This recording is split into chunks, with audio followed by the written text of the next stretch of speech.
My girlfriend wanted an open relationship, so I slept with her best friend. Now she's losing it.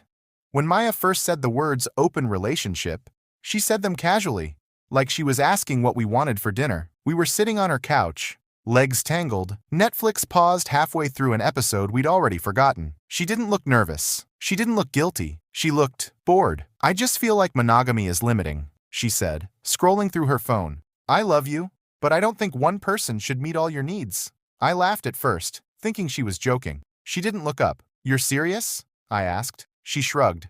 I mean, I've been thinking about it for a while. That's when the room changed. Not dramatically, quietly. Like a slow leak in a tire you don't notice until the car starts pulling to one side. What made you think of this? I asked. She hesitated. Just a fraction of a second too long. I don't know. I just want freedom. I didn't ask the question I should have asked then. I didn't ask if she already had someone in mind. I didn't ask if she'd already crossed a line. I wanted to be the cool boyfriend, the evolved one who didn't cling or panic. So I said the dumbest thing I could have said. Okay, if that's what you want, let's try it. Her face lit up instantly. Relief, excitement, almost gratitude. She hugged me, kissed my cheek and said, "You're amazing for understanding this." But something felt off, deeply off. Within a week she was suddenly busy more often. Late nights, new clothes, a new password on her phone. She didn't hide it aggressively, just carelessly enough that I noticed. Meanwhile, I was doing nothing, sitting with my discomfort, telling myself this was modern love, that jealousy was insecurity, that if I trusted her, things would balance out. They didn't. The breaking point came at a party. Her friend group, loud music, drinks flowing. Maya disappeared for long stretches of time. When I finally found her, she was laughing too hard at some guy's joke, her hand resting on his arm like it belonged there. She saw me watching, didn't pull away, didn't apologize, just smiled, like she was daring me to react. That's when I realized something ugly but true. This open relationship wasn't about freedom. It was about control. She wanted permission, not equality, and I was done feeling like an option. Her best friend Lena had always been different, quieter, observant, the one who noticed when Maya talked over people, when she dismissed feelings as drama. Lena and I had shared a lot of late-night conversations about books, about life, about how exhausting Maya could be without meaning to be cruel. That night, after the party, Lena texted me, "You okay?" That was it. 2 words, no agenda. We met for coffee a few days later, then again, then again. The conversations grew heavier, more honest. We talked about the open relationship, how strange it felt, how unbalanced it was. One night, Lena said softly,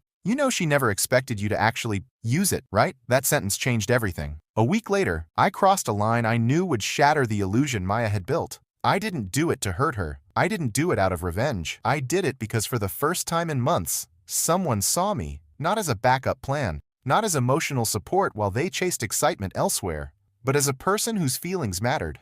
I told Maya the next day. I didn't hide it.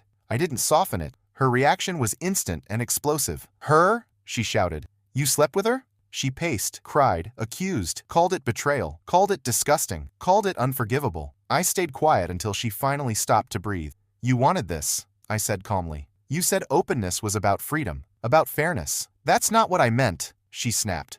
"I didn't think you'd sleep with someone close to you," I finished. "You didn't think I'd actually choose someone who mattered." That's when it hit her. The open relationship only worked when she was the center of it, when she held the power, when she could explore without consequences. Now suddenly she was the one feeling insecure, replaceable, threatened. She started calling nonstop, showing up unannounced, asking questions she never wanted answered, wanting reassurance she'd never given. The irony was brutal. Eventually I ended it, not because of Lena, but because I finally understood something important. If someone offers you freedom, but panics the moment you use it, they never wanted equality. They wanted insurance.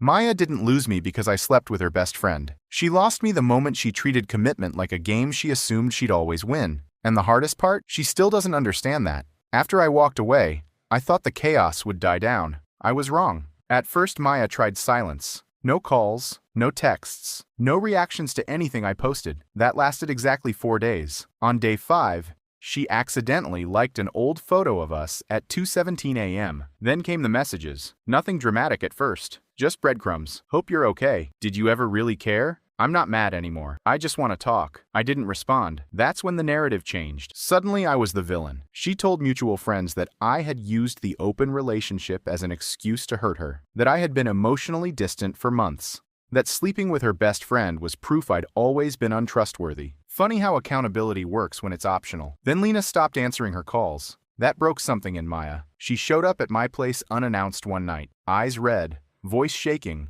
confidence completely gone. "I never thought you'd actually choose someone else," she said. There it was again. Not hurt, not regret, entitlement. "You didn't choose me," she continued. "You chose someone who knew all my insecurities. That's cruel." I looked at her for a long moment before answering. "No," I said quietly. Cruel was asking for freedom while expecting loyalty only in one direction. She cried harder after that, not because she understood, but because she couldn't argue with it. What she didn't know was that Lena and I had already had the hard conversation. Lena felt guilty. Not about me, but about realizing how much of her life she'd spent shrinking herself to protect Maya's ego. "I've always been the backup friend," she told me. "The one who listens while she takes." That hit me harder than anything Maya had said, because suddenly this wasn't just about an open relationship gone wrong. It was about patterns. People who call themselves open-minded but panic when they're no longer the center. People who preach freedom but crumble when control slips away. People who confuse love with ownership. Maya didn't lose her best friend because of me. She lost her because eventually, even loyal people get tired of being taken for granted.